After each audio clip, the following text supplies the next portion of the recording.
Good evening everyone. कैसे हैं आप सब? आई होप बहुत अच्छे होंगे। आज की क्लास में फिर से आप लोगों को पॉलिटिक्स के साथ जोड़ना चाहता हूँ। जो पिछले क्लास में हम लोग फंडामेंटल राइट को पढ़े थे और बहुत ही बारीकी से उनके सभी आर्टिकल्स को हम लोग समझे थे। उसके जितने भी अनुच्छेद हैं 12 से लेकर 35 तक सारे अनुच्छेद को हम लोग एक एक करके समझे थे। तो अगर आप लोग वीडियो नहीं देखे हैं तो पीछे जाके आप लोग प्लेलिस्ट में आप वीडियो देख सकते हैं। आज का जो क्लास है वो है हम लोग का fundamental duties. Fundamental duties means मौलिक कर्तव्य। वो हमारा अधिकार था, ये मेरा कर्तव्य है। कर्तव्य जिस तरह से एक बच्चा अपने माता पिता को लेके आदर करते हैं, उसके बात को सुनते हैं, उसी तरह से हम लोग संविधान में जो हमारा मौलिक कर्तव्य है, हमारे राष्ट्र के प्रति कर्तव्य है, हम लोग उनको पालन करेंगे और समझेंगे कि 11 मौलिक कर्तव्य क्या है और हमें इसको किस तरह से देखना चाहिए और हमें राष्ट्र के लिए किस तरह से इसका पालन करना चाहिए। चलिए देखते हैं मौलिक कर्तव्य। मौलिक कर्तव्य यानी फंडामेंटल ड्यूटीज। जब बात करते हैं फंडामेंटल ड्यूटीज की तो ये आपको भाग 4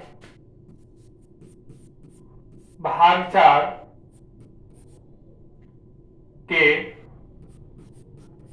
ए में जोड़ा गया है। जो आर्टिकल 51(1) में इसका चर्चा किया गया है।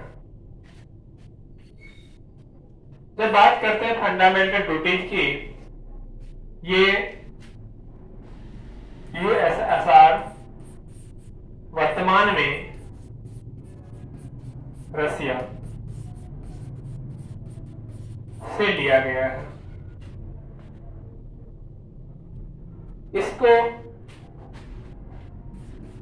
42वें संविधान संशोधन 1976 के द्वारा इसमें 10 मौलिक कर्तव्य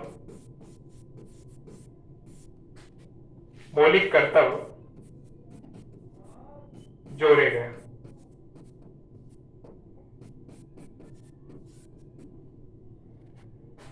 नेक्स्ट हुआ 86 अमेंडमेंट 2002। इसमें 11वां मौलिक कर्तव्य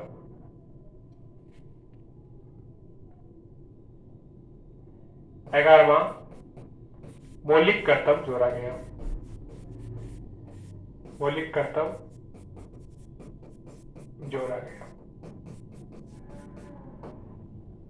क्या समझे आप कि जब फंडामेंटल ड्यूटीज की बात करते हैं तो ये संविधान के भाग 4 में इसकी चर्चा किया गया है।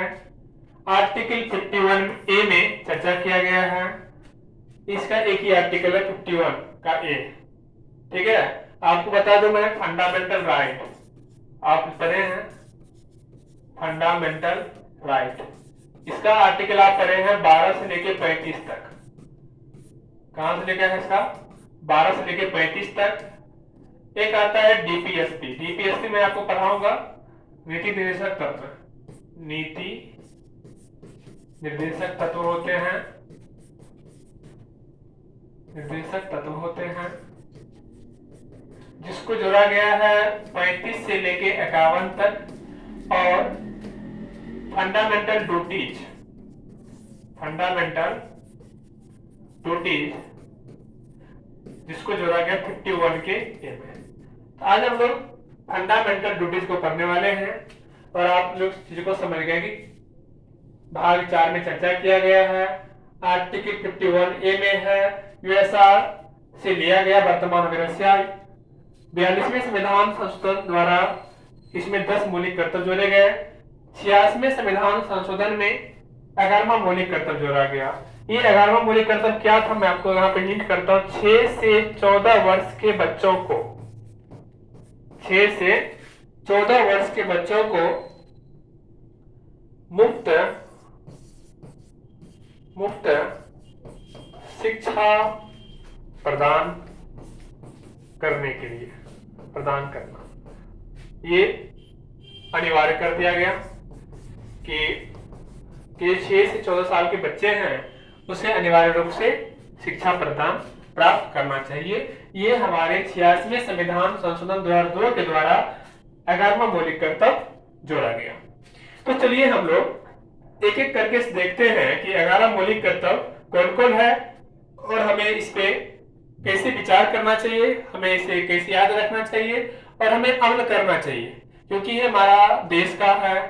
तो जिस तरह से अपने माता पिता का हम लोग आदर करते हैं, उसको हम लोग का कर्तव्य है, उसी तरह से हम लोग अगर देश के अच्छे नागरिक हैं, हम लोग का ये कर्तव्य होता है कि अपने देश के प्रति जो प्रोटोकॉल है, संवैधानिक बातें हैं, हमें उसे मानना चाहिए, उसी रास्ते पे काम करना चाहिए। तो चलिए बच्चा, पहला है संविधान का पालन करना, यानी संविधान में जो जो प्रोटोकॉल हैं उसको मानना और उसके आदर्श, संस्था और राष्ट्रध्वज और राष्ट्रगान का आदर करना। जो हमारा तिरंगा है, जो हमारा राष्ट्रगान है, जनगण मन, तो हम लोग क्या होता है कि जब वो कहीं पे राष्ट्रगान हमारे कानों तक सुनाई पड़ता है तो हम लोग क्या होते हैं, खड़े होकर उसका रिस्पेक्ट करते हैं। ये हमें करना चाहिए, ये हम लोग का कर्तव्य है। कहीं राष्ट्रगान बज रहा है तो हमें सोना नहीं चाहिए, सो के अपमान कर रहे हैं उस चीजों का, अपने तिरंगा को पैरों से घिस रहे हैं, तो ये हमारा देश के तिरंगा का हम अपमान कर रहे हैं। तो हम लोग क्या कहते हैं, जब तक अपने तिरंगा को झुकने नहीं देंगे। ये हमारा कर्तव्य है, हमारा क्या है, ये कर्तव्य है। हमारे संविधान, हमारा देश हमारा ये अधिकार दिलाता है। हमें एक कर्तव्य है कि अपने देश की रक्षा करना, उसके आदर्शों का पालन करना और राष्ट्रध्वज को बचाए रखना। याद रहेगा। देखिए, ये कोई जस्टिकेबल नहीं है, ये वाद्य योग नहीं है, ठीक ना। आप पे कोई कार्रवाई नहीं होगी अगर आप राष्ट्रगान गा रहा है और आप नहीं खड़े हुए, ऐसा कुछ भी नहीं है। लेकिन हम लोग का क्या है ना, कर्तव्य है ये, और हमें अपने कर्तव्य से कभी विमुख नहीं होना चाहिए। नेक्स्ट है बच्चा, राष्ट्रीय आंदोलन को प्रेरित करने वाले उच्च आदर्श को हृदय से संजोए रखना, उनका पालन करना। जब बात करते हैं राष्ट्रीय आंदोलन, जो हमारा राष्ट्रीय आंदोलन हुआ, उसमें जो आदर्श थे, जो लोग समाज को सुधार करने के लिए, राष्ट्र को बचाए रखने के लिए अपना आदर्श दिया, अखंडता लाने की कोशिश किए। हमारे देश में जो गुलाम था उससे लड़ने के लिए, हमारे समाज में प्रथाएं, गलत प्रथाएं चल रहा था, उससे फाइट किया। उन सब चीजों को हम लोग याद करना चाहिए, उसका सम्मान करना चाहिए। दूसरी बात क्या, भारत की संप्रभुता। संप्रभुता मतलब क्या होता है, आपका सैनिक जो होता है, आपका जो सेवा कर रहा है देश का, उसी को हम लोग संप्रभुता कहते हैं। नहीं कहता है तुम्हारे इतना दम है तो लड़के दिखा दो, यानी तुम्हारे पास इतना संप्रभुता है तो हमसे लड़ पाओगे। बड़े लोग क्या कहते हैं, कुछ जो बलशाली लोग हैं, कमजोर लोग कहते हैं ना कि तुम्हारे पास संप्रभुता नहीं इतना है। यानी क्या, हम एक संप्रभु राष्ट्र हैं, हमारे पास थल सेना, स्थल सेना, जल सेना, ये सारे सेना है। हमें क्या है, हम संप्रभु हैं। एकता, यूनिटी, हमारे देश में सबको एक समान मानना चाहिए, हमको सबका आदर करना चाहिए, एकता बनाए रखना चाहिए, भाईचारा को बनाए रखना, बंधुत्व को बनाए रखना चाहिए, अखंडता, इंटीग्रिटी की रक्षा करना चाहिए देश की। उसके बाद चौथा क्या था बच्चा, तीन समझ में आ गया। चौथा था देश की रक्षा करना चाहिए। क्या करना चाहिए, देश की रक्षा करना चाहिए और आह्वान किए जाने पर राष्ट्र की सेवा करनी। जिस तरह से आपके मम्मी पापा पे कोई अगर खतरा आता है तो आप क्या हो जाते हैं, खड़े हो जाते हैं। आप कैसे छू सकते हो मेरे मम्मी पापा को, मेरे परिवार को आप कैसे हाथ उठा सकते हो, कोई पड़ोसी अगर ऐसा कर दे तो। उसी तरह से जब आपको आपका राष्ट्र को जरूरत पड़े तो आप जरूर जाएं और अपने राष्ट्र को बचाने के लिए जो करना पड़े आप कर सकते हैं। अगर हमारा देश है तो हम लोग हैं, हमारी पहचान हमारे देश से है, इसलिए हमको अपने राष्ट्र की बनाए रखने के लिए राष्ट्र की सेवा जहां तक करना हो हम करेंगे। हम उस आर्मी भाइयों को सैल्यूट करते हैं जो 12-12 घंटे बॉर्डर पे खड़े होके हमें रक्षा करता है, चैन की नींद दिलाता है। यानी हमारे देश पर कोई खतरा कर है मंडरा रहा है और हमें देश बुला रहा है कि तुम्हारी जरूरत है, तो बिल्कुल हमें जाके खड़ा होना चाहिए और देश की रक्षा करना चाहिए। तीसरा, पांचवा कहा है भारत के सभी लोगों में समरसता, भाईचारा, बंधुत्व की भावना बनाए रखना चाहिए और महिलाओं के सम्मान के विरुद्ध प्रथाएं को त्याग करना चाहिए। आपको पता होगा हमारे समाज में इससे पहले जो महिलाओं के प्रति कुप्रथाएं चल रही थी, पति के मरने के बाद महिलाओं को चिता पे जलाया जा रहा था, क्या उसके लिए हत्या नहीं था? ये शोषण नहीं था? बिल्कुल था। महिलाओं को मंदिरों में जाने से वंचित कर दिया जाता था, क्या उसके सम्मान को ठेस नहीं पहुंचाया जाता है? पहुंचाया जाता था, पहुंचता था। हमें ऐसे समाज में हो रही कुरीतियों को दूर करना चाहिए। हमें महिलाओं को सम्मान देना चाहिए। माता सबकी जननी होती है और महिलाओं को रिस्पेक्ट जरूर करना चाहिए। हमें सभी का रिस्पेक्ट करना चाहिए, विशेषकर से महिलाओं को भी।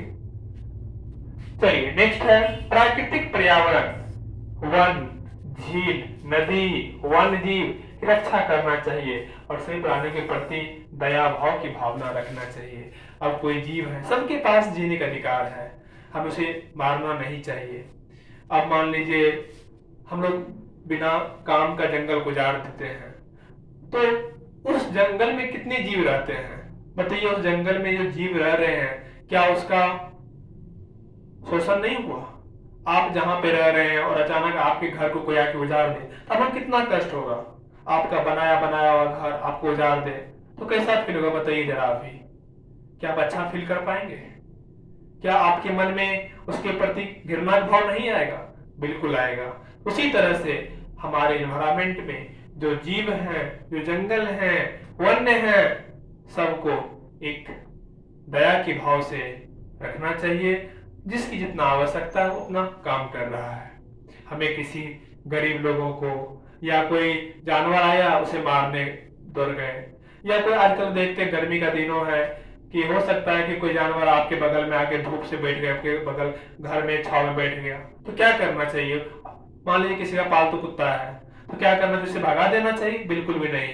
हो सके तो आप उसे थोड़ा पानी दे दीजिए, मतलब रख सकते हैं पी ले भाई, थोड़ा बैठने दो, क्या दिक्कत है? मार थोड़े रहा आपको, कुछ नहीं कर रहा आपको। तो कहीं ना कहीं आपके अंदर दया भाव, कुछ लोग खड़ूस होते हैं कि देखोगे गांव में कि कुछ खड़ूस मतलब क्या होता है? खड़ूस समझते हैं आप लोग?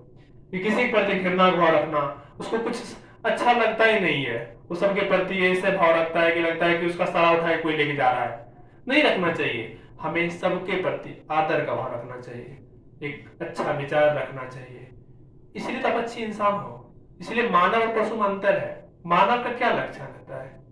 मानव का लक्षण ये थोड़ी होता है कि आप दूसरे के प्रति घृणा भाव रखे, दूसरे को आप कष्ट पहुंचाए, नहीं होता। मानव नहीं है वो। मानव वो होता है जो दूसरों का सेवा करे, दूसरों को क्षति न पहुंचाए, इसलिए तो आप मानव है। समझ रहे बातों को? तो क्या कहा बाबू कि प्राकृतिक पर्यावरण, वन, झील, नदी, वन्य जीव जितने भी हैं, सबकी रक्षा करना चाहिए और सभी के प्रति दया का भाव रखना चाहिए।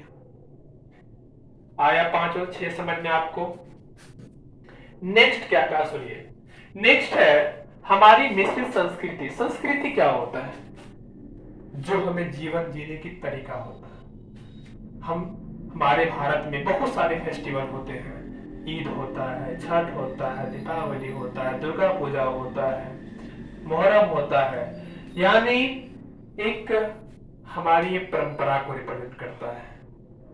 तो यानी क्या कहा बच्चा? हमारी मिश्रित संस्कृति की गौरवशाली परंपरा का महत्व को समझना और उसका परिरक्षण करना। यानी जो हमारी संस्कृति है, खान पान है, जीवन यापन है, उसकी महत्वता को समझना चाहिए, उसकी परिरक्षण करना चाहिए, उसको बचाए रखना चाहिए और सबके प्रति एक अच्छा भाव। यानी मुस्लिम है, इसके ऐसा नहीं कि मुस्लिम है तो उसके प्रति नकारात्मक भाव रखेंगे। हम हिंदू है तो हिंदू अपने पर्व को बहुत मानेंगे, दूसरे के पर्व का विरोध करेंगे, बिल्कुल भी नहीं। हमारे भारत विविधताओं में एकता है। हमारे भारत में हिंदू, मुस्लिम, सिख, ईसाई सब एक समान है, सब मिलकर भाई भाई के भांति हैं। तो हमें इसलिए सबका सम्मान करना चाहिए, सबके प्रति भाईचारा का बंधुत्व का भाव रखना चाहिए। नेक्स्ट क्या कहा है, वैज्ञानिक दृष्टिकोण, मानववाद, ज्ञान अर्जन, सुधार की भावना विकास करना चाहिए अपने अंदर। साइंटिफिक विकास करिए, डेवलप करिए, ह्यूमैनिटी लाइए, मानववाद लाइए और ज्ञान अर्जन करिए और देश में जितना हो सके सुधार की भावना से आगे बढ़िए। एक अच्छा नागरिक ही एक अच्छा देश बना सकता है।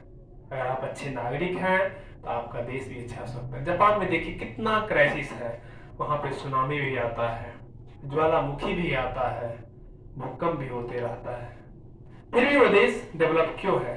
क्योंकि वहां के लोग अच्छे हैं, अपने राष्ट्र के प्रति अपने जो भी उसको करना पड़ता है वो करता है। 80 साल के बूढ़े लोग भी अपने राष्ट्र के प्रति काम करता है। वो बैठे बेरोजगार निठल्ले नहीं रहता बैठे बैठे, वो चाहता है कि हम बैठे रहेंगे तो मेरा देश का क्षति होगा। लेकिन यहाँ पे लोग इतना लग्जरी लाइफ जी रहा है, वो चाहता है कि भैया मेरे घर में अगर बाथरूम में भी एसी लगाए तो कोई दिक्कत की बात नहीं है। क्या आपको पता है ये एसी कूलर कितना परेशानी करता है? बहुत परेशानी। ठीक है, विलासिता, आपके पास पैसा है, पूरा लग्जरी लाइफ जी रहे हैं, लेकिन कितने लाखों लोग आप देखिए रोड पे, कितने मजदूर खेतों में काम कर रहे हैं, क्या उसका जीवन यापन कैसे चल रहा है? तो थोड़ा सा अपने आप को ये भी समझिए क्या मेरे लिए सही हो रहा है, नहीं हो रहा है। हमें देश की इस तरह से सोचना चाहिए। नेक्स्ट क्या कहा बाबू, सार्वजनिक संपत्ति सुरक्षा करना, हिंसा से दूर रहना। यानी रेलवे हमारा सार्वजनिक संपत्ति है, क्या करना, जिसका तोड़फाड़ करना चाहिए? नहीं करना चाहिए, हमें उसकी रक्षा करना चाहिए। कहीं बैठने की जगह सरकार बनाता है कि कोई 10 आदमी गर्मी के दिनों में जाके बैठेगा, लोग क्या करेगा, वहां का टंकी उठा के पानी उठा के ले जाएगा। गलत है ना, तोड़फाड़ करना गलत है ना। यानी रेलवे आपका है तो क्या करोगे, आप प्लेटफॉर्म पर से सारा उठा के ले जाओगे घर? बिल्कुल भी नहीं। हॉस्पिटल में, सरकारी हॉस्पिटल होता है, वहां पे सभी का इलाज होता है, तो आपका कर्तव्य होता है उसको वहां पे कचरा ना फैलाए, साफ सुथरा रखे, क्योंकि वो सबका है।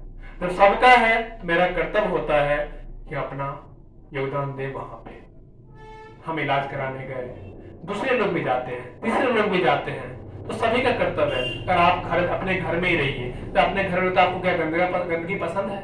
बिल्कुल पसंद नहीं है। उसी तरह से देश में जो हॉस्पिटल हैं, जो रेलवे प्लेटफॉर्म है या एयरपोर्ट है, जो भी ये सार्वजनिक जगह है, उसकी रक्षा करना हम लोग का कर्तव्य होता है। अगर कोई से क्षति पहुंचा रहा है तो हमें तुरंत इन्फॉर्म करना चाहिए गवर्नमेंट को और फिर उस पर कार्रवाई होगी। हम लोग का इतना तो कर्तव्य होता है ना, करना चाहिए ना। नेक्स्ट क्या कहा है, व्यक्तिगत और सामूहिक गतिविधियों की सभी क्षेत्रों में उत्कर्ष बढ़ने की सतत प्रयास करना चाहिए। चाहे वह आपका इंडिविजुअल बातें हैं, चाहे वह सामूहिक गतिविधियां हो, जो भी हो, सभी क्षेत्रों में अपने उत्कर्ष बढ़ने का प्रयास करना चाहिए। अब चीजों को सस्टेनेबल रखने का प्रयास करना चाहिए। अगर आप अच्छे इंसान हैं तो सबके साथ ये चाहेंगे कि मेरा भी भला हो और लोगों का भी भला होना चाहिए। ठीक है, नेक्स्ट देखिए, मैंने कहा था आपको 86वें संविधान संशोधन में जोड़ा गया कि माता पिता या संरक्षक द्वारा 6 से 14 वर्ष के बच्चों को शिक्षा के अवसर प्रदान करना। यानी कम से कम उसे अगर शिक्षा प्राप्त हो जाता है तो अपने इतना तो समझदार हो सकता है कि वह सही गलत का निर्णय ले सकता है। इसीलिए सरकार ने 86वें संविधान संशोधन के द्वारा जितने माता पिता हैं उस सबको कर्तव्य बताया गया कि कम से कम आप ज्यादा नहीं पढ़ा सकते हैं तो 6 से 14 साल के जो बच्चे हैं उसे आप 10th तक जरूर पढ़ा दें, जिससे उसका सही विकास हो सके और अपना वो जीवन यापन अच्छे से कर पाए। आई होप ये सारे बातें आपको समझ में आ गया होगा। ये 11 मौलिक कर्तव्य बच्चे आप जरूर पढ़ें, जरूर याद रखें। याद इसलिए मत रखें कि आपको एग्जाम में लिखने मिल सकता है, आप याद इसलिए रखें क्योंकि ये चीज आपको अपने देश के प्रति एक अच्छा भावना, अच्छा सद्भाव बनाए रखने के लिए ये आपको प्रेरित करेगा। थैंक यू बच्चा, मिलते हैं नेक्स्ट क्लास में।